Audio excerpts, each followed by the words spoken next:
Aku membawa HP suami yang rusak untuk diperbaiki. Tapi 10 menit kemudian, teknisi yang sedang memeriksa HP suami, menarikku lalu berbisik dengan panik. Ganti kunci rumahmu dan blokir semua kartumu. Segera. Aku syok saat melihat isi HP suamiku. Ternyata dia. Sebelum ceritanya dimulai, silahkan tulis di kolom komentar dari daerah mana saja teman-teman yang menonton cerita ini.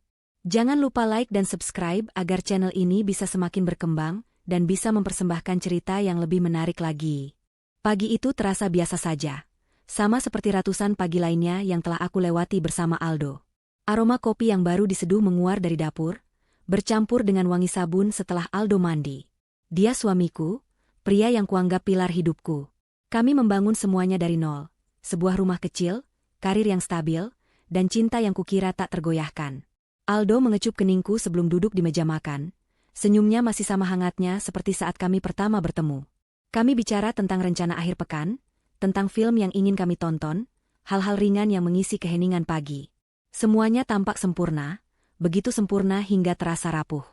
Kerapuhan itu mulai terasa sejak beberapa minggu terakhir. Awalnya hanya hal kecil. Aldo yang biasanya meletakkan ponselnya begitu saja di meja, kini selalu meletakkannya terbalik, layar menghadap ke bawah. Jika ada panggilan masuk saat kami sedang bicara, dia akan segera mematikannya atau berjalan menjauh untuk menjawab. Pekerjaan, katanya singkat. Aku mencoba percaya. Aldo memang pekerja keras. Tapi kemudian frekuensinya meningkat. Dia sering mengunci diri di ruang kerja hingga larut malam, padahal dulu kami selalu tidur bersama. Pernah sekali aku terbangun pukul 2 pagi dan mendapatinya berbisik tegang di telepon di balkon. Saat dia menyadari aku memperhatikannya, dia buru-buru menutup telepon dan berkata itu hanya klien yang sulit di zona waktu berbeda. Aku menepis keraguan itu. Aku tidak mau menjadi istri pencemburu yang paranoid. Aku mencintainya. Aku percaya padanya. Tapi pagi ini, sesuatu pecah, dan bukan hanya ponselnya. Kami sedang berdiri di balkon lantai 2. Aku menyiram tanaman gantungku sementara Aldo bersandar di pagar, sibuk dengan ponsel di tangannya. Aku bertanya sesuatu tentang rencana makan malam kami, tapi dia tidak menjawab. Dia tampak begitu tenggelam dalam apa yang dilihatnya di layar. Aku mendekat, mencoba mengintip dengan bercanda. Serius sekali, kamu sedang chatting dengan siapa? Reaksinya di luar dugaan. Dia terlonjak kaget, nyaris berteriak. Dia menyentakkan tangannya menjauhiku seolah aku hendak menyentuh api. Gerakan tiba-tiba itu membuat ponsel di tangannya terlepas. Benda itu terlempar ke udara, memantul sekali di pagar balkon, lalu jatuh. Kami berdua terpaku. Kami mendengar suara retakan yang memuakan saat benda itu menghantam lantai teras di bawah. Hening. Aku menahan napas, menunggu ledakan amarahnya. Itu ponsel mahal, dan semua pekerjaannya ada di sana. Aku siap mendengar makian, keluhan, apa saja. Tapi Aldo hanya diam. Aldo, panggilku pelan. Maafkan aku tidak bermaksud. Perlahan, dia menoleh padaku. Tidak ada amarah di matanya. Yang kulihat justru sesuatu yang jauh lebih menakutkan. Erlegaan. Dia menghela napas panjang, napas yang seolah ditahannya selama berminggu-minggu. Sudahlah, katanya pelan, suaranya terdengar aneh. Sudah rusak. Kami turun ke teras.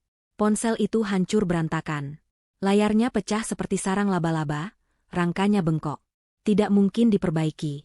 Aku berjongkok untuk memungutnya, tapi Aldo menghentikanku. Tidak usah, Diva. Biarkan saja. Nanti aku beli yang baru. Tapi datamu, pekerjaanmu, desakku. Kita bisa coba bawa ke tempat servis. Setidaknya selamatkan datanya. Tidak perlu, potongnya cepat, terlalu cepat. Aku sudah membackup semuanya ke cloud. Lupakan saja.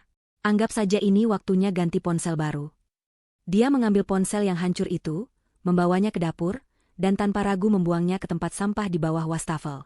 Dia bertingkah seolah baru saja membuang sisa makanan, bukan alat vital pekerjaannya. Dia tampak lega. Terlalu lega. Sepanjang sisa pagi itu, Aldo bersikap lebih ringan dari biasanya. Dia bersenandung sambil mandi, dia bahkan mengajakku sarapan di luar. Tapi aku tidak bisa tenang. Perasaan aneh menggerogoti hatiku. Mengapa dia begitu lega ponsel itu hancur? Apa yang ada di dalam ponsel itu yang membuatnya begitu senang benda itu musnah? Keraguan yang selama ini kutepis, kini kembali dengan kekuatan penuh. Saat Aldo akhirnya berangkat untuk mengurus bisnis, Aku berdiri terpaku di dapur. Tatapanku terkunci pada lemari di bawah wastafel. Aku merasa seperti pengkhianat. Aku merasa bersalah. Tapi aku harus tahu. Dengan tangan gemetar, aku membuka pintu lemari dan meraih ke dalam tempat sampah. Aku mengambil ponsel yang hancur itu. Bodinya terasa dingin dan tajam di tanganku. Aku membersihkannya dengan tisu, membungkusnya dengan kain lap, dan memasukkannya ke dalam tasku. Aku tahu kemana harus pergi. Sepupuku, Rio, memiliki toko servis ponsel kecil di sebuah mall di pusat kota. Dia ahli dalam hal-hal mustahil. Perjalanan ke mall terasa seperti selamanya. Pikiranku berkecamuk. Aku mengkhianati kepercayaan Aldo. Jika ternyata tidak ada apa-apa, aku akan menjadi istri terburuk di dunia. Tapi jika ada sesuatu, kelegaan di wajahnya pagi ini adalah bukti bahwa itu bukan hal sepele. Aku tiba di toko Rio. Lampu neon toko itu terasa menusuk mata. Rio sedang sibuk membongkar laptop, tapi dia tersenyum saat melihatku. "Hei, Div. Tumben mampir. Ada apa?" Aku tidak bisa berbasa-basi. Aku mengeluarkan bungkusan kain itu dari tasku dan meletakkannya di atas meja kaca. Aku membukanya. Mata Rio membelalak melihat kondisi ponsel itu. Astaga! Ini jatuh dari mana? Lantai 5? Aku menelan ludah, suaraku nyaris tak terdengar. Rio, tolong. Aku punya firasat buruk. Ini ponsel Aldo. Bisakah kamu selamatkan data apa saja dari sini? Rio menatapku, lalu menatap ponsel itu. Senyumnya lenyap, digantikan ekspresi serius. Dia melihat kepanikan di mataku. "Ini parah, Div," katanya jujur. "Tapi akan aku coba." Dia mengambil ponsel itu dan membawanya ke ruang kerjanya di belakang. Pintu tertutup, meninggalkanku sendirian di ruang tunggu yang dingin, menunggu jawaban yang kutakutkan. 10 menit. Hanya itu waktu yang dibutuhkan Rio. Bagiku, 10 menit itu terasa seperti 10 jam. Aku tidak bisa duduk tenang. Aku mondar-mandir di depan toko Rio, pura-pura melihat-lihat casing ponsel yang berwarna-warni, tapi pikiranku jauh. Jantungku berdebar begitu kencang hingga aku takut orang lain bisa mendengarnya. Apa yang akan dia temukan? Aku membayangkan skenario terburuk. Perselingkuhan. Aku sudah menyiapkan hatiku untuk itu. Aku membayangkan pesan-pesan mesra dari wanita lain, foto-foto yang seharusnya tidak ada. Rasanya sakit, tentu saja, tapi itu adalah rasa sakit yang bisa kupahami. Itu adalah pengkhianatan yang umum terjadi. Aku berkata pada diriku sendiri bahwa jika itu masalahnya, aku akan menghadapinya. Aku akan marah, aku akan menangis, tapi kami bisa melewatinya. Atau kami akan berpisah. Setidaknya itu jelas. Setiap kali ada pelanggan lain masuk atau keluar toko, aku tersentak. Aku mencoba menelepon Aldo, hanya untuk mendengar suaranya, untuk meyakinkan diriku bahwa semuanya normal. Tapi aku menahan diri. Apa yang akan kukatakan? Aku sedang di mall, membongkar ponsel rusakmu yang kamu buang? Aku membatalkan panggilan itu sebelum sempat berdering. Pikiranku melayang kembali ke pagi tadi. Kelegaan di wajah Aldo. Itu bukan wajah pria yang ketahuan selingkuh. Itu wajah pria yang baru saja lolos dari bencana besar. Apa yang lebih buruk dari perselingkuhan? Utang? Masalah hukum? Aku tidak tahu mana yang lebih baik atau lebih buruk. Aku sedang menatap kosong ke arah eskalator di seberang ketika pintu ruang kerja Rio terbuka. Aku tidak mendengarnya keluar, tapi tiba-tiba dia sudah ada di sampingku. Aku menoleh, siap untuk mendengar berita buruk. Tapi ekspresi wajah Rio menghentikan semua pikiranku. Dia tidak terlihat sedih atau marah atas namaku. Dia terlihat pucat pasi. Sepucat kertas. Matanya melebar, dan ada ketakutan murni di sana. Dia tidak mengatakan apa-apa. Dia hanya mencengkeram lenganku, cengkeramannya begitu kuat hingga terasa sakit. "Ikut aku," desisnya. Dia tidak membawaku ke meja konter. Dia menarikku dengan kasar, keluar dari tokonya, menyusuri koridor mall yang ramai. Orang-orang menatap kami, tapi Rio tidak peduli. Dia menarikku ke sudut yang sepi di dekat tangga darurat, tempat yang tidak terjangkau oleh kamera CCTV. Dia mendorongku ke dinding, kedua tangannya memegang bahuku, matanya menatap tajam ke mataku. "Rio, ada apa?" tanyaku, suaraku gemetar. "Kamu membuatku takut." "Dengar aku, Diva," bisiknya, suaranya mendesak dan penuh kepanikan. Dia melirik ke kiri dan ke kanan, memastikan tidak ada yang mendengar. "Dengarkan aku baik-baik. Jangan bertanya dulu. Lakukan saja apa yang aku katakan." Aku hanya bisa mengangguk. Ketakutannya menular padaku. Amankan semua kartu ATM dan ganti kunci rumahmu. Segera. Sekarang juga. Kata-kata itu tidak masuk akal. Kartu ATM? Ganti kunci? Aku menggeleng bingung. Apa maksudmu? Kunci? Kenapa? Apa ini soal uang? Aldo punya utang judi. Aku masih mencoba mencari penjelasan yang logis. Ini bukan soal utang, kata Rio, suaranya pecah. Diva, ini jauh lebih buruk. Jauh lebih buruk dari apapun yang bisa kamu bayangkan. Kenapa, Rio? Desakku, air mata mulai menggenang di mataku. Apa yang kamu lihat? Katakan padaku. Bukannya menjawab, Rio merogoh sakunya. Dia mengeluarkan ponsel Aldo. Ajaibnya, layarnya menyala, meskipun ada retakan di mana-mana. Dengan tangan gemetar yang lebih hebat dari tanganku, dia membuka sesuatu di ponsel itu. Dia tidak mengatakan apa-apa lagi. Dia hanya memutar layar ponsel itu dan menunjukkannya padaku. Aku menunduk. Mataku mencoba fokus pada layar yang retak itu. Awalnya aku bingung. Itu bukan aplikasi chat. Itu bukan galeri foto mesra. Itu adalah folder file. Dan di dalam folder itu, aku melihat fotoku. Bukan foto liburan. Bukan foto pernikahan. Aku melihat foto KTP-ku. Foto kartu keluargaku.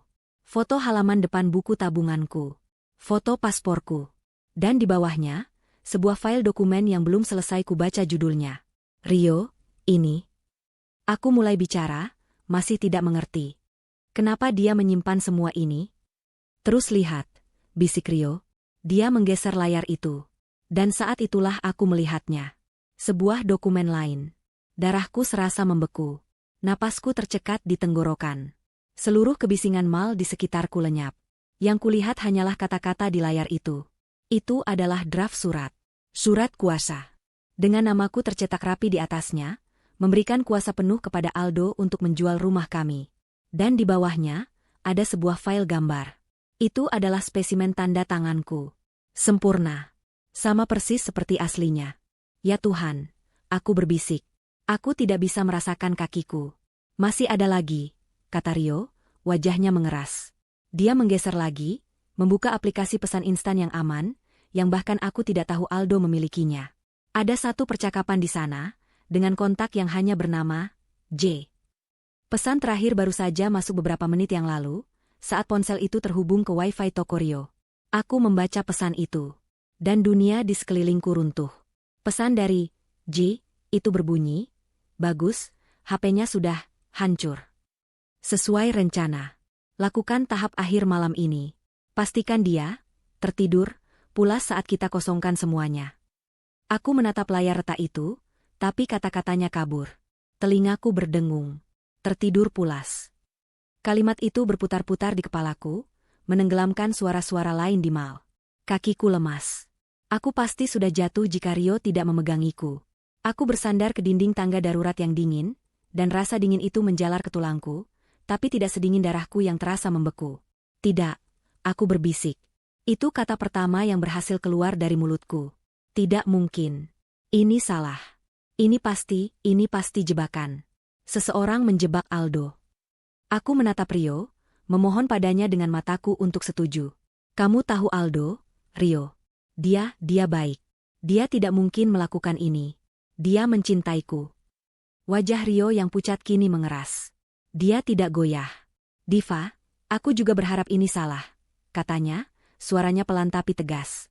Tapi aku sudah melihatnya. Saat aku membongkar ponselnya untuk menyambungkan daya darurat, aku melihat hardware-nya. Ada kartu SD kedua yang disembunyikan di balik slot SIM, di tempat yang tidak seharusnya. Dia sengaja menyembunyikannya. Dia mengguncang bahuku pelan, mencoba menyadarkanku. Dengar, ini bukan cuma chat itu. Folder yang kamu lihat tadi, yang berisi KTP dan tanda tanganmu, itu ada di kartu SD tersembunyi itu. Ini bukan sesuatu yang dikirim orang lain untuk menjebaknya. Ini sesuatu yang dia kumpulkan. Dia membangun folder itu, Diva. Aku menggelengkan kepala, air mata mulai mengalir. Tapi kenapa? Menjual rumah? Kosongkan semuanya? Itu uang kita bersama. Aku tidak tahu kenapa, kata Rio frustrasi. Tapi kita tidak punya waktu untuk mencari tahu alasannya sekarang. Chat itu bilang, malam ini. Tahap akhir. Kamu dalam bahaya, Diva. Bahaya besar. Tertidur pulas, aku mengulang kata-kata itu. Gambar-gambar mengerikan melintas di benakku. Aldo tersenyum pagi tadi. Aldo yang menawariku kopi. Aldo yang berkata akan memasak makan malam spesial malam ini. Ya Tuhan. Apa dia akan meracuniku? Rasa mual menghantamku dengan keras. Aku membekap mulutku, terbatuk-batuk. Rio memegang rambutku, menungguku selesai. Ketakutan itu begitu besar, begitu nyata, hingga mengubah segalanya. Rasa cintaku pada Aldo, yang beberapa jam lalu begitu kokoh, kini hancur berkeping-keping, tergantikan oleh horor yang memuakan. Pria yang tidur di sampingku setiap malam. Pria yang memegang tanganku saat ibuku meninggal. Pria itu berencana membunuhku. Apa yang harus aku lakukan? Suaraku pecah. Rio menarik napas dalam-dalam, mengambil alih komando. Dia kembali menjadi teknisi yang logis. Pertama, bukti. Aku sedang mengkloning seluruh isi ponsel ini, termasuk kartu SD tersembunyi itu, ke hard drive eksternal. Butuh beberapa menit lagi. Ini akan menjadi bukti utamamu. Dia menatap mataku. Kedua, uangmu. Ambil ponselmu. Sekarang juga. Telepon bank. Semua bank yang kamu miliki. Katakan dompetmu dicuri. Blokir semua kartu kredit. Blokir semua akses ke rekening tabunganmu. Semuanya. Jangan pedulikan rekening bersama, selamatkan rekening atas namamu sendiri dulu. Aku mengangguk kaku, tanganku gemetar hebat saat aku merogoh tasku. Ketiga, lanjut Rio, rumah.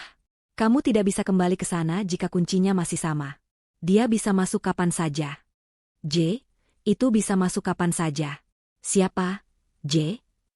Aku tidak tahu, seruku panik. Aku tidak tahu siapa, J. Jihan? Jeffrey? Aku tidak tahu. Tidak masalah sekarang. Kamu harus ganti kunci.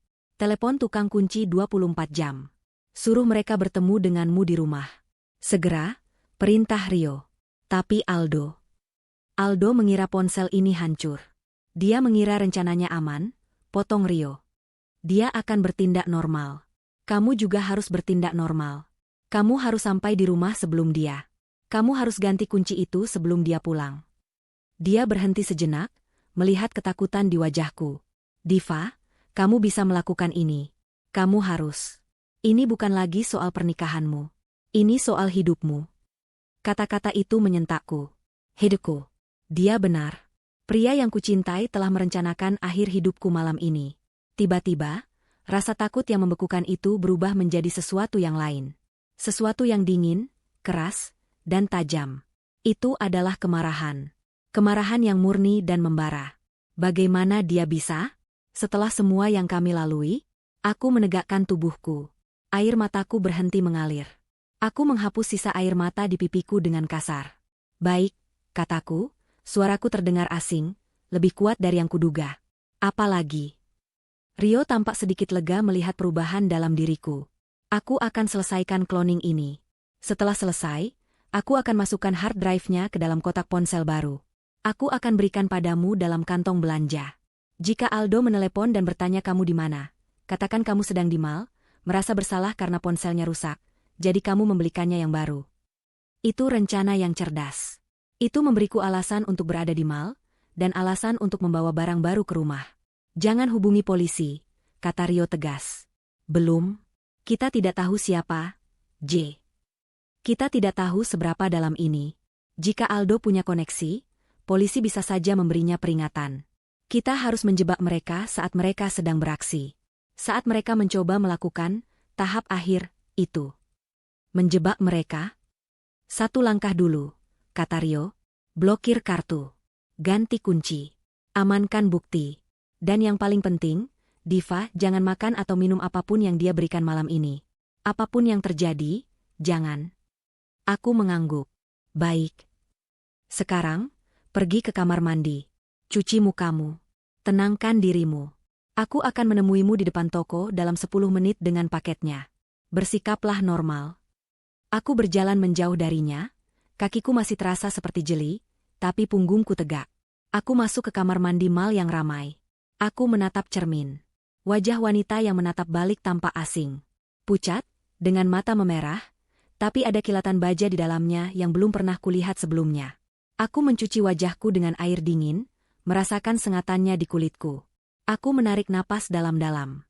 Diva yang naif, yang membuatkan kopi untuk suaminya pagi ini, sudah mati.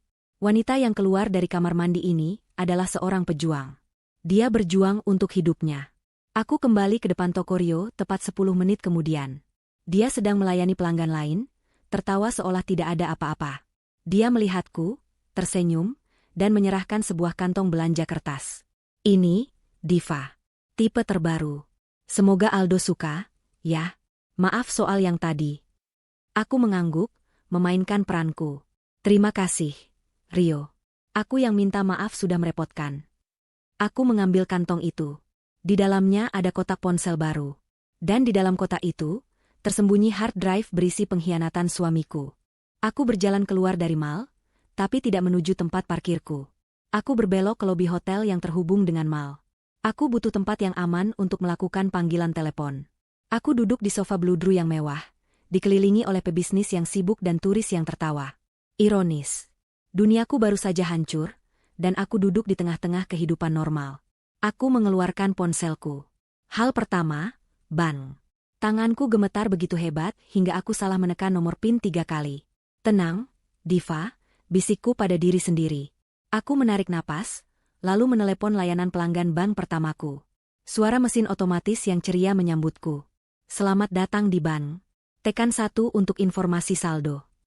Aku menekan 0 berulang kali, mencoba mendapatkan operator manusia. Setiap detik terasa seperti jarum yang menusuk kulitku.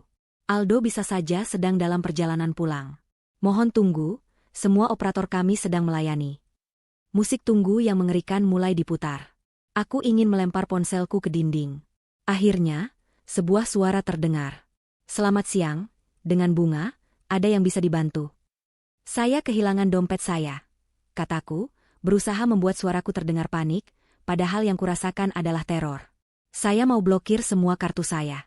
Semuanya. Sekarang juga. Proses itu menyiksa. Aku harus menjawab pertanyaan keamanan. Nama gadis ibu kandungku.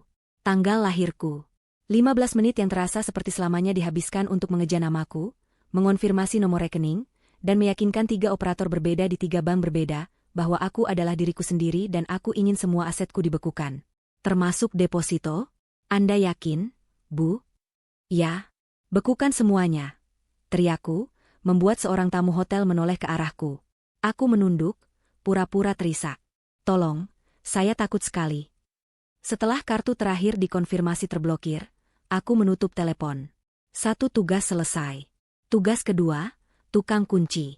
Aku mencari di Google, tukang kunci 24 jam, dan menelepon nomor pertama yang muncul. Halo, bisa ganti kunci rumah? Tanyaku, suaraku sekarang datar dan dingin. Bisa, Bu.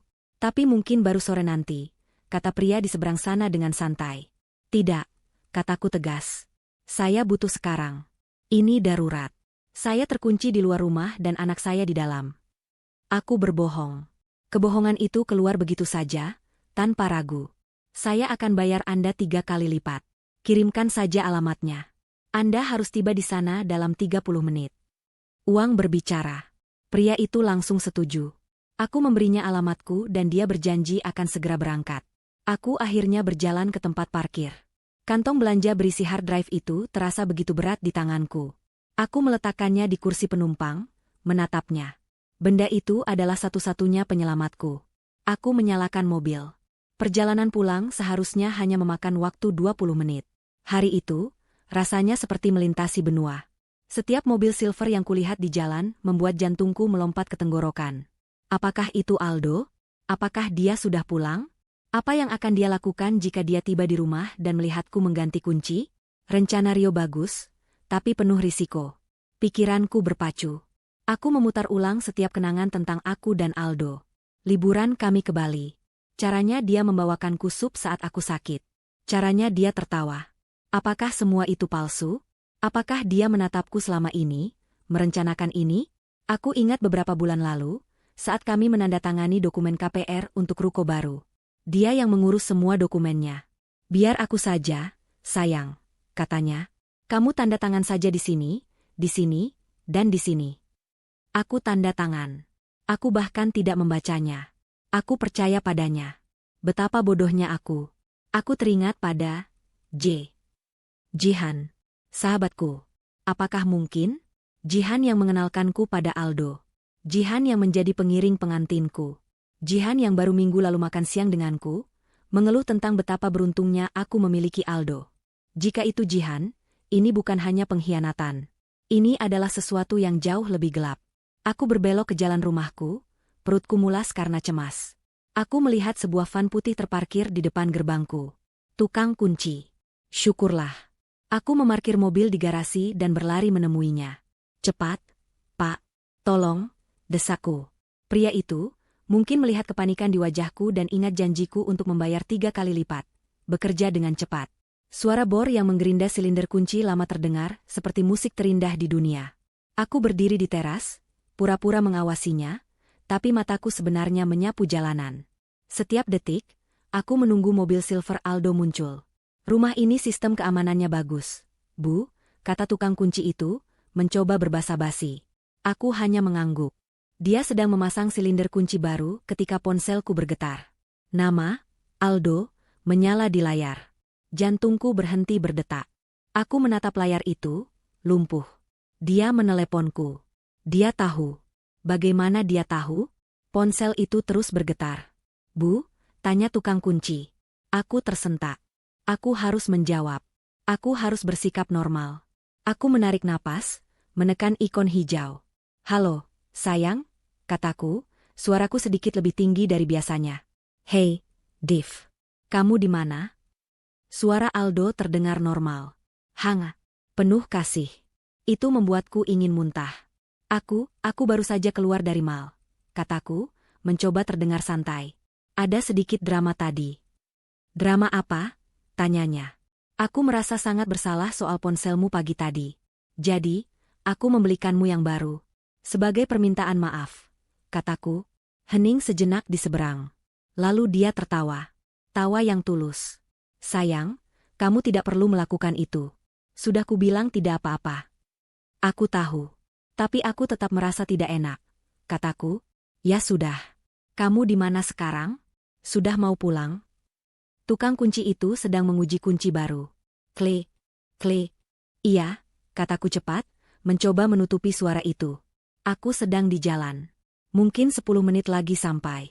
Kamu di mana? Aku juga baru mau jalan pulang. Katanya, bagus. Kita bisa sampai bersamaan. Aku akan memasak makan malam spesial malam ini. Kamu pasti suka. Makan malam spesial. Tertidur pulas. Aku tidak sabar. Kataku, suaraku nyaris tercekat. Sampai ketemu di rumah, sayang. Aku menutup telepon. Tanganku basah oleh keringat dingin. Selesai, Bu, kata tukang kunci itu. Dia menyerahkan satu set kunci baru yang berkilau. Ini kuncinya. Yang lama sudah tidak bisa dipakai lagi. Aku memberinya uang tunai, jauh lebih banyak dari yang dia minta. Terima kasih. Terima kasih banyak. Dia masuk ke vannya dan menyalakan mesin. Aku berdiri terpaku di depan pintu, memegang kunci baru di tanganku. Rumah ini aman. Setidaknya untuk saat ini. Saat van tukang kunci itu berbelok di ujung jalan, menghilang dari pandangan, sebuah sedan silver muncul dari tikungan yang sama. Itu Aldo. Dia pulang. Mobil Aldo berhenti tepat di belakang mobilku. Dia keluar, tersenyum. Senyuman yang sama yang kulihat ribuan kali, tapi malam ini senyuman itu terlihat seperti topeng yang mengerikan. Aku memaksakan seulas senyum kaku, tanganku mencengkeram kunci baru begitu erat, hingga logamnya menancap di telapak tanganku. Kamu terlihat pucat, sayang, katanya, berjalan ke arahku. Dia merapikan rambutku. Sentuhannya membuat kulitku meremang. Drama di mal pasti membuatmu lelah. Iya, jawabku singkat. Agak pusing. Dia merogoh sakunya, mengeluarkan kuncinya yang lama. Aku menahan napas. Ini saatnya. Dia memasukkan kuncinya ke lubang kunci. Klik. Kunci itu tidak mau berputar. Dia mengerutkan kening.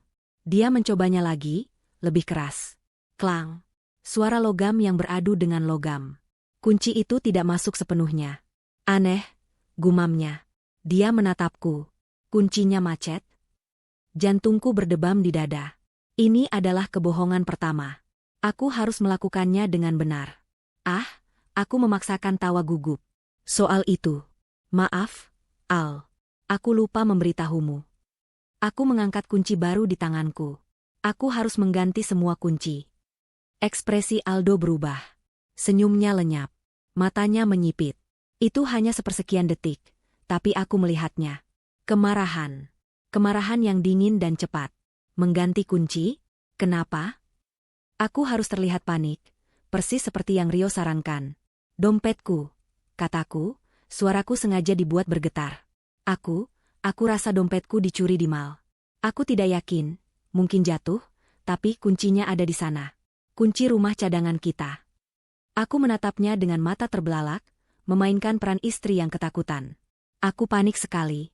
Aku takut seseorang mengambilnya dan tahu alamat kita.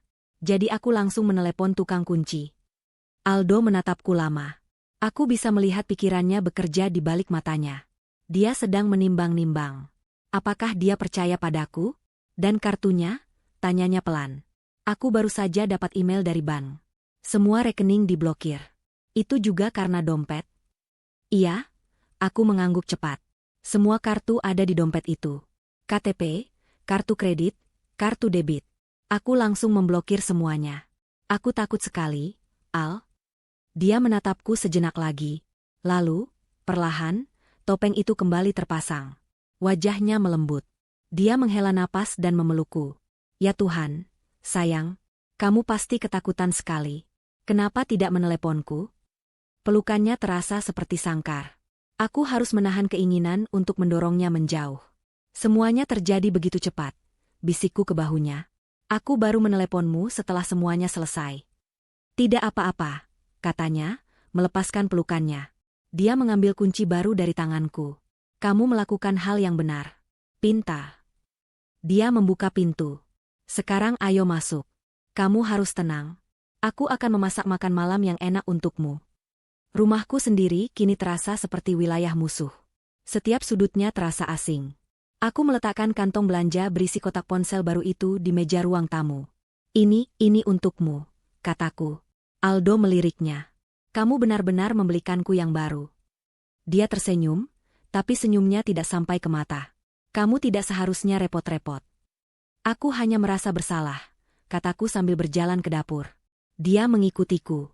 Biar aku bantu, tawarku saat dia mulai mengeluarkan bahan-bahan dari kulkas. Ada daging steak mahal, asparagus, dan jamur. Tidak usah, tolaknya halus. Kamu duduk saja. Kamu terlihat lelah. Aku akan siapkan semuanya. Anggap saja ini permintaan maafku karena pertengkaran kecil kita pagi tadi. Dia menyuruhku duduk di meja makan, tempat aku bisa melihatnya. Dia bergerak di dapur dengan efisien. Setiap gerakan pisau yang memotong sayuran membuatku tersentak. Dia terlihat begitu normal. Suami yang penuh perhatian, memasak untuk istrinya yang kelelahan. Tapi aku tahu yang sebenarnya. Aku sedang mengawasi seorang pria yang berencana membunuhku. Perlombaan sesungguhnya dimulai di sini. Aku tidak boleh melepaskan pandanganku darinya. Kamu yakin tidak mau aku bantu? Tanyaku lagi, mencoba berdiri. Duduk, Diva, katanya, suaranya sedikit lebih tegas, tapi masih tersenyum. Nikmati saja malam ini. Aku juga akan membuka botol anggur spesial kita. Dia menunjuk kerak anggur. Botol anggur merah mahal yang kami simpan untuk perayaan khusus. Aku mengawasinya seperti elang. Aku memperhatikan tangannya. Setiap kali dia membungkuk mengambil sesuatu dari laci bawah, jantungku berhenti. Apakah dia mengambil racunnya sekarang? Setiap kali dia membelakangiku untuk membuka kulkas, aku menahan napas. Dia memasak steak dengan sempurna. Aroma bawang putih dan mentega memenuhi udara. Aroma yang biasanya membuatku lapar, kini membuatku mual. Dia menata makanan di 2 piring dengan sangat indah. Seperti di restoran mahal. Dia meletakkan 1 piring di depanku. Makanan itu tampak lezat. Dan mungkin mematikan. Makanlah selagi panas, katanya, duduk di seberangku. Aku mengambil garpu dan pisau. Tanganku gemetar. Aku memotong sepotong kecil daging. Aku harus berpura-pura. Oh, tunggu, katanya, tiba-tiba berdiri. Aku lupa anggurnya. Dia berjalan ke rak anggur, membelakangiku. Ini dia. Dia membuka botol itu dengan ahli. Suara gabus yang ditarik terdengar memekakan telinga di keheningan yang tegang ini. Dia mengambil 2 gelas kristal. Dia masih membelakangiku. Aku tidak bisa melihat tangannya dengan jelas dari tempatku duduk. Dia tampak sedang meraih sesuatu dari lemari di atas rak anggur. Saat dia berbalik, dia membawa 2 gelas yang sudah terisi anggur merah pekat. Dia meletakkan 1 gelas di samping piringku. Untuk kita, katanya, mengangkat gelasnya. Untuk masa depan kita. Aku mengangkat gelasku, tanganku gemetar. Aku tidak akan meminumnya. Aku tidak akan memakan ini. Kenapa diam saja? Makanlah, desaknya lembut. Aku harus mencari alasan. Ponselku, kataku tiba-tiba. Aku rasa aku meninggalkannya di mobil. Aku harus memeriksanya. Mungkin ada yang menemukan dompetku dan menelepon. Itu alasan yang lemah, tapi itu satu-satunya yang terpikir olehku. Biar aku ambilkan, tawarnya. Tidak, kataku terlalu cepat. Aku sekalian mau ambil charger. Ponsel barumu juga perlu diisi daya, kan? Aku menunjuk kotak di ruang tamu. Aku berdiri. Aldo menatapku, matanya menyelidik. Makanlah dulu, nanti dingin, katanya. Sebentar saja, kataku. Aku berjalan cepat ke ruang tamu, mengambil kotak ponsel itu. Aku tidak pergi ke mobil. Aku harus membuang makanan ini. Tapi bagaimana? Aku bergegas ke kamar mandi tamu di dekat dapur. Aku mengunci pintu. Dengan tangan gemetar, aku membuka tempat sampah di bawah wastafel. Aku tidak punya banyak waktu. Aku merogoh mulutku, memaksa diriku memuntahkan potongan kecil daging yang baru saja kukunyah tapi belum kutelan. Itu tidak cukup. Aku kembali ke meja makan. Aldo sedang menatap ponsel barunya, tidak memperhatikanku. Aku dengan cepat mengambil piringku. Kamu mau kemana? Tanyanya, mendongak. Ini terlalu banyak untukku. Aku mau pindahkan ke piring yang lebih kecil. Aku berbohong lagi. Aku membawanya ke dapur. Dia tidak bisa melihatku dari meja makan. Aku menyalakan keran air di wastafel sekeras mungkin. Dengan gerakan cepat, aku menyekop daging dan sayuran dari piringku ke dalam kantong plastik sampah di bawah wastafel. Aku menutup kantong itu, lalu menimpanya dengan sisa sampah lain. Aku membasahi piring itu sedikit, membuatnya terlihat seperti aku sudah makan sebagian. Aku kembali ke meja makan dengan piring yang hampir kosong. Aldo tersenyum. Sudah lebih baik. Iya, kataku. Aku melihat gelas anggurku. Masih penuh. Sekarang, minum anggurmu. Kamu harus rileks, katanya, matanya tertuju pada gelas itu. Aku mengambil gelas itu. Aku memutarnya di tanganku. Dan saat itulah aku melihatnya. Di bawah cahaya lampu makan, di dasar gelas, ada sesuatu yang tidak larut sempurna. Serbuk halus berwarna keputihan, menempel di kristal. Darahku kembali membeku. Itu nyata. Dia benar-benar meracuniku. Aku mengangkat gelas itu ke bibirku. Aku pura-pura menyesap, membiarkan cairan itu menyentuh bibirku tapi tidak masuk ke mulutku. Aku meletakkan gelas itu kembali. Bagaimana? Tanyanya, penuh harap. Enak, bisikku. Aku harus keluar dari sini. Tapi kepalaku. Aku memegang keningku. Aku pusing sekali, Al. Mungkin karena stres tadi. Aku mau ke kamar mandi sebentar. Aku berdiri, sengaja sedikit terhuyung. Wajah Aldo menunjukkan keprihatinan palsu. Tentu, sayang. Apa perlu kubantu? Tidak. Tidak usah. Aku hanya perlu air dingin, kataku. Aku berjalan, langkahku goyah, menuju kamar mandi utama kami di dalam kamar tidur. Aku harus menghubungi Rio. Aku harus tahu siapa, J. Aku membanting pintu kamar mandi dan menguncinya. Jantungku serasa mau meledak. Aku bersandar di pintu, terengah-engah, seolah baru saja berlari maraton. Aku aman. Setidaknya untuk beberapa menit. Aku menatap cermin. Wajahku pucat seperti mayat, bibirku bergetar. Aku menyalakan keran wastafel, membiarkan air mengalir deras untuk menyamarkan suara jika aku perlu bicara. Aku membasuh wajahku dengan air dingin, mencoba menjernihkan pikiranku. Serbuk di dasar gelas. Wajah Aldo yang penuh harap. Pastikan dia tertidur pulas. Dia sedang menunggu di luar sana. Menunggu obatnya bekerja. Menunggu aku pingsan agar dia bisa melanjutkan tahap akhir rencananya. Kemarahan kembali menjalari tubuhku, memberiku kekuatan. Aku tidak akan membiarkan dia menang. Aku mengeluarkan ponselku dari saku. Tanganku masih gemetar, tapi aku berhasil mengetik pesan untuk Rio. Aku di rumah. Dia ada di sini. Dia mencoba meracuniku. Gelas anggur. Ada serbuk di dalamnya. Aku pura-pura pusing dan mengunci diri di kamar mandi. Dia ada di luar. Aku butuh tahu siapa, J. Sekarang, Rio. Aku harus tahu. Aku menekan tombol kirim. Tanda centang 1. Menunggu. Centang 2. Dibaca. Aku menahan napas. Pikiranku berpacu. Apa yang harus kulakukan selanjutnya? Aku tidak bisa selamanya bersembunyi di kamar mandi. Aldo akan curiga. Ponselku bergetar. Pesan dari Rio. Tenang, Div. Aku sedang mengerjakannya. Sejak kamu pergi, aku tidak berhenti mencari. Data di kartu SD itu sebagian besar terenkripsi.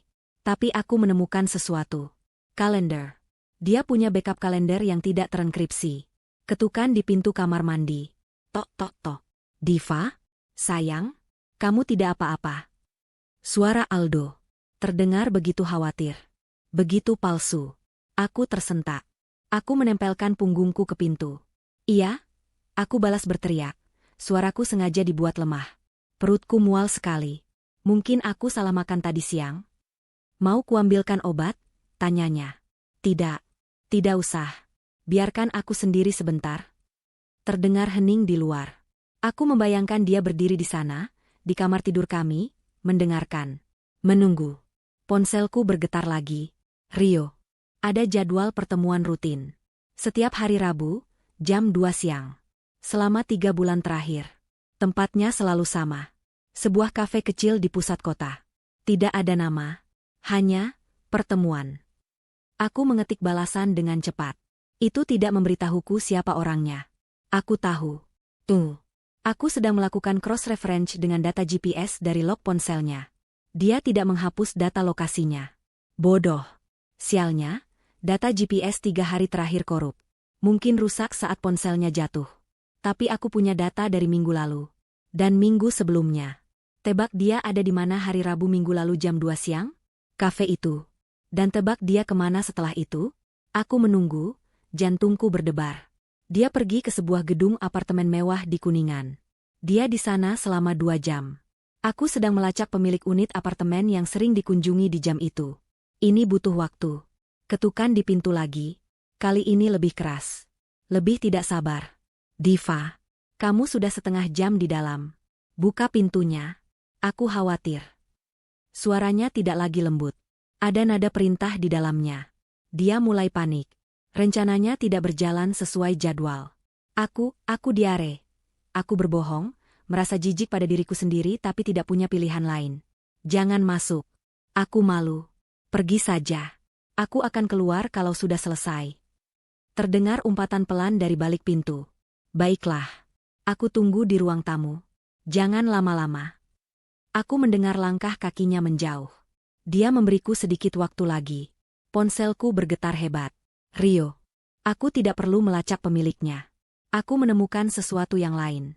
Folder backup dari aplikasi pesan lain. Bukan yang kita lihat tadi. Aplikasi ini sepertinya terhubung ke media sosialnya. Dia menyimpan beberapa foto. Foto-foto yang di-screenshot. Diva, aku akan kirimkan fotonya sekarang. Kamu harus siap. Jantungku berhenti. Aku tahu apa yang akan kulihat. Aku sudah merasakannya sejak nama, J, muncul. Sebuah gambar muncul di layarku. Itu adalah tangkapan layar dari sebuah postingan media sosial. Sebuah foto 2 gelas sampanye di atas meja, dengan latar belakang pemandangan kota di malam hari. Lokasinya ditandai. Apartemen mewah di Kuningan. Tapi bukan itu yang membuatku membeku. Itu adalah keterangan fotonya. Keterangan itu berbunyi, akhirnya, 1 langkah lebih dekat menuju kebebasan kita. Aku mencintaimu, A. Dan nama akun yang mempostingnya, itu Jihan. Jihan. Sahabatku. Pengiring pengantinku. Wanita yang memegang tanganku saat aku menangis karena bertengkar dengan Aldo setahun yang lalu. Wanita yang selalu kukagumi karena mandiri dan kuat. Rio mengirim foto lain. Kali ini foto profil akun itu. Jihan sedang tersenyum ke kamera, matanya berbinar. Senyuman yang sama yang dia berikan padaku minggu lalu saat kami makan siang.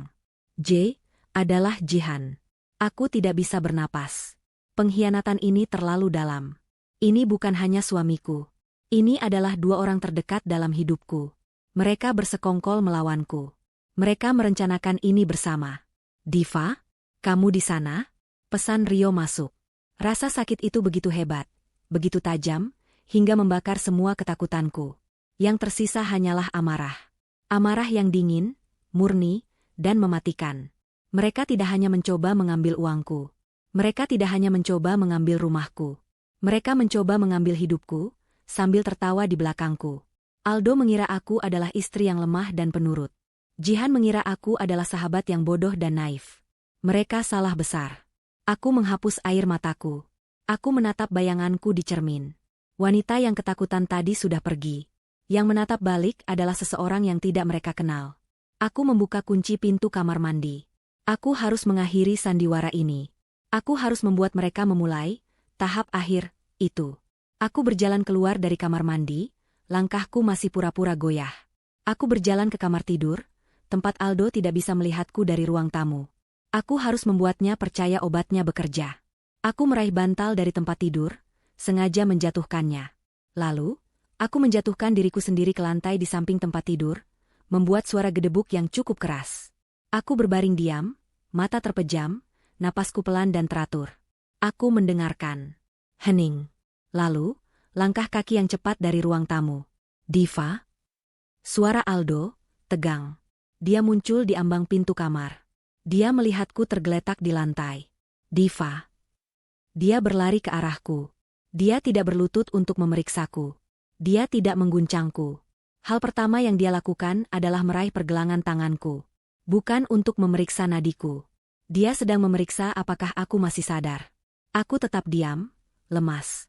Dia menepuk pipiku. Diva? Sayang? Aku tidak bergerak. Aku mendengarnya menghela napas. Napas lega. Sama seperti napas lega yang dia keluarkan pagi ini di balkon. Dia berhasil. Dia pikir dia berhasil. Aku mendengarnya mengeluarkan ponselnya. Dia menekan sebuah nomor. Halo, katanya, suaranya kembali normal, dingin, dan penuh perhitungan. Dia sudah tidur. Bawa dokumennya. Waktunya beres-beres. Aku terbaring di lantai yang dingin, di samping tempat tidurku sendiri. Setiap otot di tubuhku tegang, siap untuk melompat. Tapi aku tetap diam. Aku adalah mayat. Aku adalah istri penurut yang malang, yang pingsan karena stres atau racun. Aku memperlambat napasku, mendengarkan dengan segenap indraku. Aku mendengar suara Aldo di ambang pintu. Diva. Dia berlari ke arahku. Aku merasakan kehadirannya yang menjulang di atasku. Udara di sekitarku bergeser. Aku menunggu. Aku menunggu dia berlutut, mengguncang bahuku, berteriak memanggil namaku dengan panik. Pria yang kucintai akan melakukan itu. Aldo tidak melakukan itu. Aku merasakan jari-jarinya yang hangat menyentuh pergelangan tanganku. Sentuhan itu ringan, hampir seperti belayan. Tapi dia tidak mencari denyut nadi. Dia memeriksa apakah ototku masih memiliki ketegangan. Lalu, aku merasakan dia mengangkat kelopak mataku. Cahaya dari lampu kamar menusuk retinaku, tapi aku memaksa mataku untuk tetap rileks, tidak fokus. Bagus, gumamnya pelan, pada dirinya sendiri.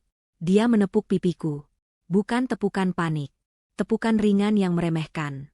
Diva? Sayang? Tidak ada jawaban dariku. Aku mendengarnya menghela napas. Itu dia. Napas lega yang sama persis seperti yang dia keluarkan di balkon pagi ini saat ponselnya hancur.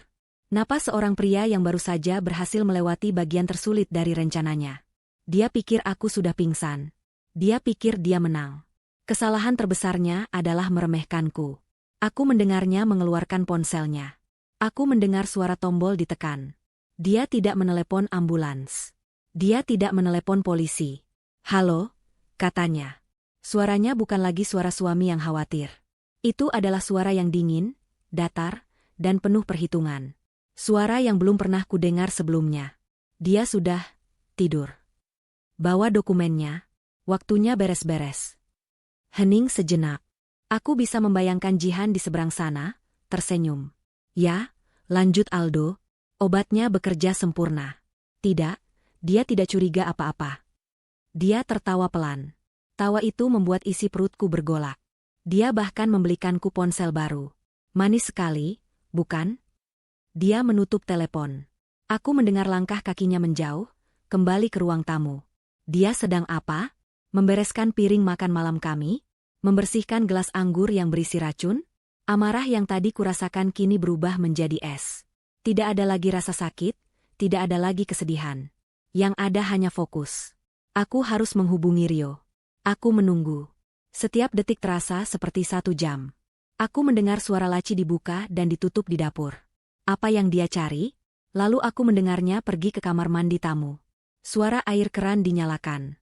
Mungkin dia membersihkan bukti. Ini kesempatanku. Dengan gerakan yang senyap, aku berguling ke sisi lain tempat tidur, menjauh dari pandangan pintu. Aku meraih ponselku dari saku. Cahaya layar terasa menyilaukan. Aku meredupkannya ke tingkat terendah. Aku membuka pesan untuk Rio. Jari-jariku terbang di atas layar, didorong oleh adrenalin. Dia pikir aku pingsan. Dia menelepon Jihan. Jihan sedang dalam perjalanan membawa dokumen. Kamera. Sekarang. Bawa polisi. Pesan terkirim. Aku menunggu. Tidak ada jawaban. Sial. Aku mendengar suara air keran di kamar mandi tamu mati. Langkah kakinya mendekat. Aku cepat-cepat melempar ponselku ke bawah tempat tidur. Lalu berguling kembali ke posisi awalku di lantai, memejamkan mata, mengatur napas. Pintu kamar terbuka. Aldo masuk. Aku merasakan dia berdiri di atasku lagi. Merepotkan, gumamnya. Dia membungkuk, dan aku merasakan lengannya melingkari punggungku dan di bawah lututku. Dia mengangkatku. Aku memaksa tubuhku untuk tetap lemas, menjadi beban mati di pelukannya. Aroma parfumnya, aroma yang dulu membuatku merasa aman, kini terasa memuakan. Dia melemparku ke atas tempat tidur. Tidak dengan lembut. Dia melemparku begitu saja, seperti karung beras. Kepalaku membentur sandaran tempat tidur sedikit, tapi aku menahan ringisanku. Dia menarik selimut dan menutupiku sampai ke dagu. Seolah-olah aku sedang tidur nyenyak. Agar terlihat alami. Agar terlihat seperti aku, tertidur pulas. Dia kemudian berjalan mondar-mandir di kamar. Dia terdengar gelisah. Menunggu Jihan. Ponselku. Ponselku ada di bawah tempat tidur. Aku harus mengambilnya. Aku harus tahu apa rencana Rio. Aku harus bergerak. Aku mengeluarkan suara erangan pelan. Suara orang yang tidur tidak nyenyak. Aldo berhenti mondar-mandir. Diva? Aku bergerak sedikit, berguling menyamping, memunggunginya. Ini membuatku lebih dekat ke tepi tempat tidur, lebih dekat ke ponselku. Jangan sekarang, desisnya, tidurlah yang nyenyak. Aku mendengar dia membuka laci di meja samping tempat tidur. Aku mendengar suara klik botol obat dibuka. Botol obat tidurku yang sesekali kugunakan. Ya Tuhan, apa dia mau memberiku dosis lagi? Aldo, aku bergumam, suaraku sengaja dibuat serak dan bingung. Aku membuka mataku sedikit, pura-pura setengah sadar. Kepalaku. Dia membeku, botol obat ada di tangannya. Wajahnya menunjukkan kepanikan sesaat. Tidur lagi, sayang. Kamu hanya kelelahan. Air, bisikku. Aku haus. Dia menatapku, bimbang. Rencananya berantakan. Tolong air, ulangku. Baik, bentaknya, tidak sabar. Tunggu di sini. Jangan kemana-mana. Seolah-olah aku bisa. Dia meletakkan botol obat itu dan bergegas keluar kamar, menuju dapur. Saat langkah kakinya menghilang di lorong, aku beraksi. Aku menjulurkan tangan ke bawah tempat tidur. Jari-jariku menggapai-gapai. Kena. Aku menarik ponselku. Getaran. Pesan dari Rio. Aku sudah di jalan. Bawa kamera. Polisi sudah kuhubungi, mereka menunggu di dekat kompleks. Aku tidak bisa masuk. Kamu ganti kuncinya. Ingat? Aku tidak bisa membukanya. Sial, aku lupa. Tentu saja. Kunci baru. Kamu harus membukakanku pintu. Pintu belakang. Sekarang, Jihan bisa tiba kapan saja. Aku mendengar suara air dituang di dapur. Aku melompat dari tempat tidur. Kakiku mendarat tanpa suara di karpet tebal. Aku berlari keluar kamar, menyusuri lorong, menuju dapur. Aldo sedang berdiri membelakangiku di depan kulkas, menuang air ke gelas. Aku tidak berhenti. Aku berlari melewatinya, menuju pintu belakang di area cuci. Diva, teriaknya, kaget melihatku berdiri dan berlari. Aku tidak peduli. Aku sampai di pintu belakang. Tanganku gemetar saat membuka grendel atas dan bawah. Klik, klik. Suara itu terdengar sangat keras. Apa yang kamu lakukan? Aldo berteriak, dia menjatuhkan gelas itu. Suara pecahan kaca memenuhi dapur. Dia berlari ke arahku. Aku membuka pintu. Di sana, di kegelapan taman belakang, berdiri Rio. Dia membawa tas ransel. Wajahnya tegang. Masuk, desisku. Rio melesat masuk, menabrakku. Aldo hanya beberapa langkah di belakang kami. Itu dari Jihan. Al, kenapa kunciku tidak berfungsi? Kamu di dalam? Aku mendengarnya mengetuk pintu depan. Keras. Aldo, buka pintunya. Ini aku. Sial. Aldo terkunci di kamar mandi tamu. Dia tidak bisa membukakan pintu. Rencana ini gagal. Tepat saat kepanikan mulai menjalari diriku, aku mendengar suara dari ERPC-ku. Itu suara Rio. Aku akan buka pintunya. Apa? Bisikku pada udara kosong. Aku akan berpura-pura jadi Aldo. Suara kami agak mirip dari jauh. Tetap diam. Aku mendengar pintu kamar mandi utama terbuka sedikit. Lalu aku mendengar suara Rio berteriak ke arah pintu depan. Suaranya sengaja dibuat serak. Sebentar, kuncinya macet. Aku mendengar langkah kakinya menjauh. Dia pergi ke pintu depan. Ya Tuhan, apa yang dia lakukan? Aku mendengar suara kunci baruku diputar. Pintu depan terbuka. Akhirnya, aku mendengar suara Jihan. Suara sahabat terbaikku. Dingin dan tajam. Kenapa lama sekali? Dan kenapa kamu ganti kunci? Aku menahan napas. Apa yang akan Rio katakan? Nanti kujelaskan. Suara Rio meniru suara Aldo dengan cukup baik. Diva tadi curiga soal dompetnya yang hilang. Dia curiga. Suara Jihan terdengar waspada. Langkah kakinya masuk ke ruang tamu. Sudah beres, kata Rio, sebagai Aldo. Dia sudah tidur di kamar. Ayo selesaikan ini. Aku berbaring di tempat tidur, kaku seperti papan. Mataku terpejam, tapi setiap saraf di tubuhku berteriak. Aku mendengar langkah kaki mereka. 2 pasang langkah kaki. Mereka mendekati kamar tidur. Jantungku berdentum begitu keras, hingga aku yakin mereka bisa mendengarnya. Pintu kamar terbuka. Aku merasakan perubahan di udara, kehadiran mereka memenuhi ruangan. Lihat, aku mendengar suara Rio, masih meniru Aldo, berbisik. Pulas sekali. Aku mendengar Jihan mendekat. Aku bisa mencium aroma parfumnya. Parfum mahal yang kuberikan padanya sebagai hadiah ulang tahun bulan lalu. Rasa mual kembali menghantamku. Aku merasakan jari-jarinya yang dingin menyentuh pipiku. Sentuhan yang sama yang sering dia gunakan untuk menenangkanku saat aku sedih. Sekarang, sentuhan itu terasa seperti sentuhan laba-laba. Kasihan sekali Diva. Suaranya penuh dengan kepuasan yang pura-pura disamarkan sebagai simpati. Dia terlalu percaya. Dia benar-benar berpikir kamu mencintainya, Al. Cinta tidak membayar tagihan, jawab Rio, mengulangi kalimat klise, mencoba memancing Jihan. Kamu yang punya rencana ini dari awal, Jihan. Terdengar tawa pelan Jihan.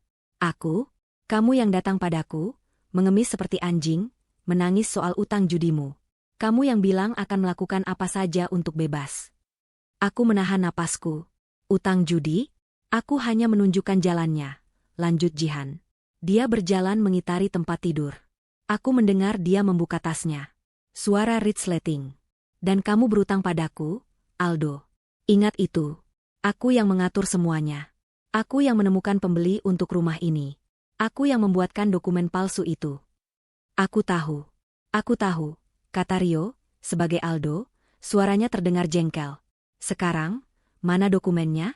Ayo selesaikan. Sabar, kata Jihan. Pertama, kita pastikan tanda tangannya sempurna. Dia meletakkan sesuatu yang keras di meja samping tempat tidur. Aku membawa stempel tanda tangan yang kita buat. Kita hanya perlu menempelkan ibu jarinya di surat kuasa terakhir. Untuk jaga-jaga jika bank curiga. Dia meraih tanganku yang lemas. Dia mengangkatnya. Aku membiarkannya. Dia dingin, gumam Jihan. Itu efek obatnya, kata Rio cepat. Jihan menekan ibu jariku ke bantalan tinta, lalu ke atas kertas. Aku merasakan tekanan itu. Dia baru saja membuatku secara resmi menyerahkan rumahku. Bagus, kata Jihan. Sekarang, bagian pentingnya. Hening sejenak. Aku bertanya-tanya apa yang sedang Rio lakukan. Apakah dia sudah merekam cukup banyak? Ponselnya yang hancur, itu, kata Jihan, suaranya santai, seolah sedang mengobrol. Itu idemu yang bagus, Aldo, menjatuhkannya dari balkon. Sangat dramatis. Aku harus, kata Rio, sebagai Aldo. Semua catatan utangku padamu ada di sana. Aku tidak mau ada jejak. Jihan tertawa lagi. Bodoh. Kamu pikir aku hanya menyimpannya di ponselmu? Aku punya salinannya di mana-mana. Tapi itu tidak masalah. Yang penting adalah folder yang aku suruh kamu buat. Folder berisi semua identitas Diva. Itu adalah asuransiku. Jika kamu macam-macam, aku yang akan memegang kendali. Jadi itu, Aldo bukan otak di balik ini. Dia hanya pion. Pion yang putus asa, terjerat utang pada Jihan. Jihan adalah dalangnya. Dia memanipulasi Aldo, memanfaatkanku, dan merencanakan semuanya. Dia iri padaku. Dia menginginkan hidupku. Dia bahkan tidak tahu kamu punya folder itu, kan? Tanya Rio. Tentu saja tidak, kata Jihan. Sama seperti dia tidak tahu bahwa klien yang membuatmu berutang besar itu sebenarnya adalah perusahaanku. Aku yang memilikimu, Aldo. Sejak awal. Pengakuan itu begitu lengkap, begitu mengerikan. Rio pasti sudah mendapatkan semua yang dia butuhkan. Sekarang, kata Jihan, suaranya berubah menjadi lebih serius. Waktunya tahap akhir. Aku tidak mau mengambil risiko dia bangun. Kita akan buat ini terlihat seperti bunuh diri. Bunuh diri? Suara Rio terdengar tegang. Ya, jauh lebih bersih daripada overdosis. Istri yang patah hati, menemukan bukti suaminya bangkrut dan berselingkuh. Oh, aku sudah menyiapkan beberapa foto mesra palsu kita di laptopmu, lalu dia memutuskan untuk mengakhiri semuanya. Dia menyalakan gas di dapur dan tertidur selamanya. Ya Tuhan, rencananya lebih keji dari yang kubayangkan. Kamu, kata Jihan, akan terlihat seperti suami yang patah hati, yang kebetulan sedang pergi keluar saat tragedi itu terjadi. Kita akan berduka bersama. Lalu, seminggu kemudian, kita cairkan semuanya dan pergi dari negara ini. Dia berjalan ke pintu kamar. Cepat, Aldo. Ambil laptopnya, ambil perhiasan apa saja yang terlihat berharga. Aku akan urus gasnya di dapur. Ini dia. Pengakuan pembunuhan berencana. Aku mendengar langkah Jihan menjauh, menuju dapur. Lalu aku mendengar suara Rio di AirPage. Sudah cukup. Polisi masuk sekarang. Bersiaplah. Tepat saat dia selesai bicara, aku mendengar suara langkah kaki Jihan kembali. Dia berlari. Aldo, teriaknya, panik. Ada mobil polisi di luar. Mereka di depan rumah. Bagaimana mereka tahu? Aku tidak tahu, teriak Rio. Jihan berlari kembali ke kamar. Dia melihatku di tempat tidur. Matanya liar. Ini pasti dia. Dia menjebak kita. Dia melihat Rio, yang kini berdiri tegak, tidak lagi berpura-pura. Dan kamu bukan Aldo. Jihan berteriak marah. Dia tidak lari ke pintu. Dia lari ke arahku. Jika aku hancur, dia juga hancur. Dia melompat ke tempat tidur, tangannya terulur ke leherku. Tapi aku sudah siap. Saat dia menerkam, aku berguling dari tempat tidur. Aku mendarat di lantai. Jihan, kehilangan keseimbangan, menabrak sandaran tempat tidur. Pada saat yang sama, pintu depan didobrak. Suara kayu pecah. Polisi, jangan bergerak. Rio berlari keluar dari kamar. Dia di kamar. Dia menyerang korban.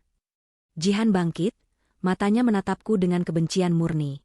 Kamu jalang. Dia menerkamku lagi, tapi aku sudah berdiri. Aku meraih lampu meja di samping tempat tidur, lampu keramik yang berat, dan mengayunkannya sekuat tenaga. Lampu itu menghantam bahu Jihan. Dia menjerit kesakitan. Dua petugas polisi berseragam masuk ke kamar, senjata teracung. Jatuh ke lantai. Sekarang. Jihan membeku. Di belakang polisi, Rio berdiri, menunjuk ke arahnya. Itu dia. Jihan. Dia dalangnya. Di saat yang sama, aku mendengar suara teriakan dan bantingan dari kamar mandi tamu. Aldo. Dia tahu permainan sudah berakhir. Jihan menatapku, matanya menyala-nyala. Kamu tidak akan menang, desisnya. Lalu, mataku tertuju pada sesuatu di tangannya. Aku tidak melihatnya sebelumnya. Sebuah korek api gas. Aku sudah menyalakan gasnya, teriaknya. Jika aku tidak bisa memilikinya, tidak ada yang bisa. Dia menekan pelatu korek itu. Klik, klik. Tidak ada ledakan. Hanya suara percikan api kecil yang sia-sia dari korek gas itu, lalu mati. Ruangan itu terisi oleh bau gas yang menyengat, tapi Jihan terlalu lama berada di kamar tidur. Gas itu masih terkonsentrasi di dapur, belum cukup jenuh di kamar untuk meledak hanya dengan percikan kecil. Jihan menatap korek di tangannya dengan tidak percaya. Tidak. Petugas polisi yang berada paling dekat dengannya tidak memberinya kesempatan kedua. Dia menerjang maju, menabrak Jihan dengan bahunya, menjatuhkannya ke lantai, jauh dari tempat tidur dan Diva. Tangan di belakang kepala. Tangan di belakang, teriak petugas itu. Tapi Jihan belum selesai. Dia bukan tipe orang yang menyerah. Dia berguling di lantai, menendang lutut petugas itu dengan keras. Dia meraung seperti binatang yang terluka, penuh amarah. Dia mencakar, menggigit, dan berteriak. Lepaskan aku. Kalian tidak mengerti. Dia yang menjebakku. Dia. Petugas kedua terpaksa membantu. Mereka berdua berusaha menahan Jihan yang meronta-ronta dengan brutal. Jihan, hentikan. Anda ditahan atas percobaan pembunuhan. Sementara kekacauan itu terjadi di kamar tidur, aku mendengar suara gebrakan keras lainnya dari arah ruang tamu. Brak, polisi, buka pintunya. Itu kamar mandi tamu. Aldo. Dua petugas lain, yang baru saja masuk mengamankan area, berlari ke arah suara itu. Di sini ada satu lagi. Mereka mendobrak pintu kamar mandi tamu. Pintu kayu tipis itu hancur seketika. Aldo terhuyung keluar, matanya liar karena panik. Dia melihat polisi, melihat senapan teracung padanya. Dia mengangkat tangannya tinggi-tinggi. Tidak seperti Jihan, Aldo langsung hancur. Dia tidak melawan. Dia jatuh berlutut di lorong, dan tangisnya pecah. Bukan aku, isaknya, wajahnya terbenam di tangannya. Tolong bukan aku. Dia yang memaksaku. Jihan. Semuanya dia. Dia menjebakku dengan utang. Aku tidak mau. Borgol dia, perintah seorang petugas. Rio melangkah keluar dari kamar mandi utama, wajahnya pucat tapi lega. Dia menyerahkan hard drive eksternal dan ponselnya kepada petugas yang tampaknya memimpin. Inspektur, kata Rio, suaranya mantap. Semuanya ada di sini. Data kloningan dari ponsel suaminya. Dan rekaman audio penuh dari pengakuan Jihan. Rencana pembunuhan, penipuan, pemalsuan, semuanya. Seseorang, cek dapurnya, teriak inspektur itu. Saya mencium bau gas. Seorang petugas berlari ke dapur.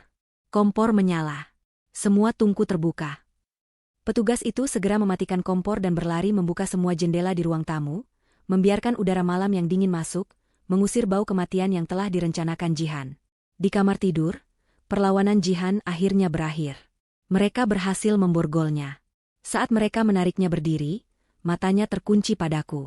Aku berdiri di sudut kamar, gemetar, memeluk diriku sendiri. Ini adalah sahabatku. Kamu pikir kamu menang? Desisnya padaku, ludah berterbangan dari mulutnya. Kamu pikir kamu pintar? Dia tidak akan pernah benar-benar mencintaimu. Dia milikku. Aku yang menemukannya. Aku yang membuatnya. Cukup, kata petugas itu, menariknya dengan kasar keluar dari kamar. Aku melihat Aldo saat mereka membawanya melewatinya. Dia bahkan tidak berani menatapku. Dia hanya menunduk ke lantai, pria yang hancur, dikhianati oleh dalangnya sendiri dan dihancurkan oleh kelemahannya sendiri. Rumahku penuh dengan orang asing. Polisi mengamankan barang bukti. Mereka mengambil gelas anggur dengan sisa racun di dasarnya. Mereka mengambil dokumen palsu dan stempel tanda tangan yang dibawa Jihan. Mereka mengambil pisau dapur yang digunakan Aldo untuk memasak, makan malam spesial, Seorang petugas medis membungkusku dengan selimut darurat, meskipun aku tidak terluka. Gemetarku bukan karena dingin. Itu adalah guncangan. Rio duduk di sampingku di sofa, tangannya tidak pernah lepas dari bahuku, menenangkanku dalam diam. Dini hari itu, di kantor polisi, semuanya terurai. Aku memberikan kesaksianku, dengan Rio sebagai saksi. Cerita itu terdengar gila, bahkan di telingaku sendiri. Ponsel yang hancur, bisikan di konter, serbuk di gelas anggur. Tapi aku punya bukti. Setelah aku selesai, inspektur yang memimpin kasus itu duduk di depanku. Dia tampak lelah. Cerita Anda, katanya, sepenuhnya cocok dengan bukti dan kesaksian awal dari suami Anda. Ternyata, Aldo langsung bicara. Dia menceritakan semuanya, berharap bisa menyelamatkan dirinya sendiri. Jihan dan Aldo sudah saling kenal sejak kuliah, jauh sebelum aku bertemu Aldo. Jihan selalu memiliki sisi manipulatif. Dia yang mengenalkanku pada Aldo. Itu adalah bagian dari rencananya sejak awal. Jihan, yang tampaknya sukses, sebenarnya menjalankan beberapa bisnis ilegal. Dia meminjami Aldo modal untuk investasi yang ternyata adalah jebakan. Investasi itu gagal total, seperti yang sudah direncanakan Jihan. Tiba-tiba, Aldo berutang miliaran padanya. Dia memegang utang itu di atas kepalanya. Dia mengendalikannya. Kamu akan menikah dengan Diva, katanya pada Aldo. Dia punya warisan yang besar. Dia punya rumah. Kamu akan masuk ke dalam hidupnya, dan kamu akan membantuku mengambil semuanya. Aldo, yang lemah dan ketakutan, setuju. Dia pikir dia bisa menanganinya. Dia pikir dia bisa mencintaiku dan juga melunasi utangnya. Tapi Jihan tidak pernah berniat melepaskannya. Selama bertahun-tahun, Jihan memerahnya. Dan ketika Aldo tidak bisa membayar lagi, Jihan memutuskan untuk mengambil semuanya dariku. Rencana menjual rumah, menguras rekening, itu semua ide Jihan. Aldo hanya pelaksana yang ketakutan. Apa dia juga yang menyuruhnya meracuniku? Tanyaku pelan. Inspektur itu mengangguk. Menurut pengakuan Aldo, dia menolak. Dia tidak mau melakukan pembunuhan. Tapi Jihan mengancamnya. Jihan berkata jika Aldo tidak melakukannya, Jihan akan membunuh mereka berdua dan membuatnya terlihat seperti pembunuhan bunuh diri. Aldo mengklaim dia berencana memberimu dosis yang sangat kecil, hanya cukup untuk membuatmu tidur, agar dia bisa membawamu keluar dari rumah sebelum Jihan menyalakan gas. Dia bilang dia mencoba menyelamatkanmu. Aku tertawa. Tawa yang kering dan tanpa humor. Dia berbohong. Aku melihat serbuk di gelas itu. Itu bukan dosis kecil. Kami tahu, kata inspektur itu. Kami mengujinya. Itu dosis yang mematikan. Dia mungkin korban manipulasi, Bu Diva. Tapi dia tetap berpartisipasi aktif dalam percobaan pembunuhan Anda. Karma. Itu yang kuinginkan. Persidangan berjalan cepat. Buktinya tidak terbantahkan. Data kloningan dari Rio menunjukkan rencana pemalsuan yang teliti. Rekaman audio yang direkam Rio adalah paku terakhir di peti mati Jihan. Pengakuannya tentang menyalakan gas dan niatnya untuk membunuhku terekam dengan jelas. Aldo, atas kerjasamanya, mendapat hukuman yang lebih ringan. Tapi tetap saja, dia divonis 12 tahun penjara atas perannya dalam konspirasi dan percobaan pembunuhan. Jihan, sang dalang, sang sosiopat yang bersembunyi di balik senyum seorang sahabat. Dia tidak menunjukkan penyesalan. Dia didakwa dengan berbagai tuduhan, percobaan pembunuhan, perencanaan pembunuhan, penipuan berat, pemalsuan, dan membahayakan nyawa orang lain. Dia mendapatkan hukuman maksimal. Penjara seumur hidup. Saat vonis dibacakan, Jihan menoleh ke arahku. Dia duduk di kursi terdakwa. Dia tidak terlihat marah. Dia hanya terlihat kosong. Tapi saat mata kami bertemu, dia tersenyum. Senyuman kecil yang mengerikan, yang seolah berkata, aku mungkin kalah, tapi aku telah menghancurkan hidupmu selamanya. Dia salah. Dia tidak menghancurkanku. Dia hanya menghancurkan ilusi yang kubangun. 6 bulan kemudian. Sinar matahari pagi menembus jendela baru di ruang tamu.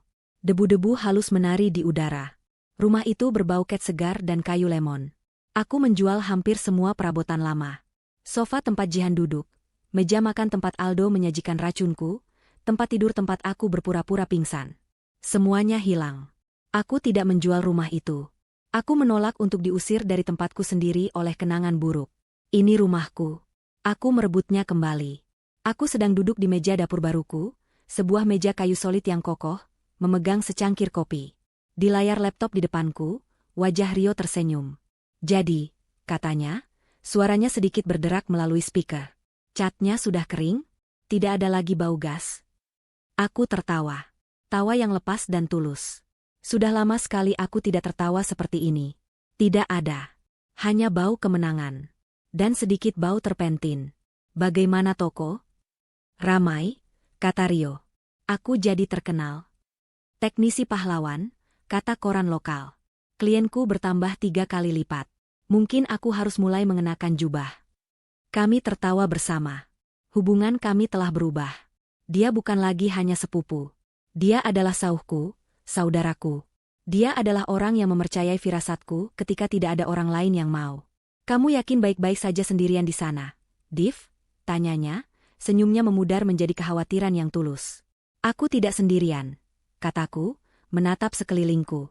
Rumah itu terasa damai. Bukan sunyi yang menakutkan, tapi damai yang solid. Proses hukumnya sudah selesai. Semua asetku yang coba mereka curi sudah kembali.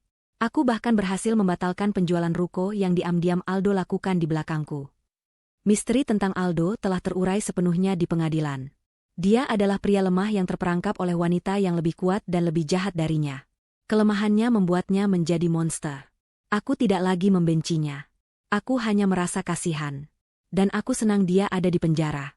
Jihan mengajukan banding, kataku santai, sambil menyesap kopiku. Dan bandingnya ditolak, balas Rio, tersenyum. Aku baca beritanya. Tentu saja ditolak, kataku. Dia terkunci rapat. Seharusnya begitu. Kami terdiam sejenak. Jadi, apa rencanamu sekarang? Tanya Rio. Aku tersenyum. Aku berpikir untuk menggunakan ruko itu. Membuka sesuatu milikku sendiri. Mungkin galeri kecil. Atau kafe buku. Sesuatu yang tenang. Itu terdengar sempurna untukmu, Div, katanya, suaranya lembut. Aku bangga sekali padamu. Aku tidak bisa melakukannya tanpamu, Rio. Kamu bisa. Kamu hanya perlu sedikit bantuan teknis. Candanya. Kami mengakhiri panggilan. Aku menutup laptopku. Aku berdiri dan berjalan menyusuri lorong. Aku melewati kamar mandi tamu, yang pintunya sudah diperbaiki. Aku melewati kamar tidurku, yang kini dicat dengan warna biru yang menenangkan. Semuanya baru. Semuanya bersih. Aku berhenti di pintu depan. Pintu itu juga baru. Pintu kayu jati yang kokoh, dengan sistem kunci pengaman ganda. Aku mengambil kunciku dari mangkuk kecil di dekat pintu. Hanya ada satu kunci di gantungan itu. Bukan 3 atau 4 seperti dulu. Kunci yang lama, yang Jihan miliki, yang Aldo gunakan, semuanya telah dilebur. Ini adalah kunci baruku. Aku melangkah keluar ke teras, merasakan hangatnya matahari pagi di wajahku. Aku menghirup udara segar. Aku berbalik dan memasukkan kunci itu ke lubangnya. Aku memutarnya. Klik. Suara yang memuaskan dari logam yang mengunci dengan sempurna. Dulu, aku mengunci pintu untuk mencegah orang asing masuk. Sekarang, aku mengunci pintu untuk melindungi kedamaian yang telah susah payah kuraih di dalam. Aku tersenyum, senyum yang utuh. Aku aman. Aku bebas. Aku bukan lagi korban yang terbaring di lantai. Aku adalah pemilik rumah ini. Aku adalah pemilik hidupku.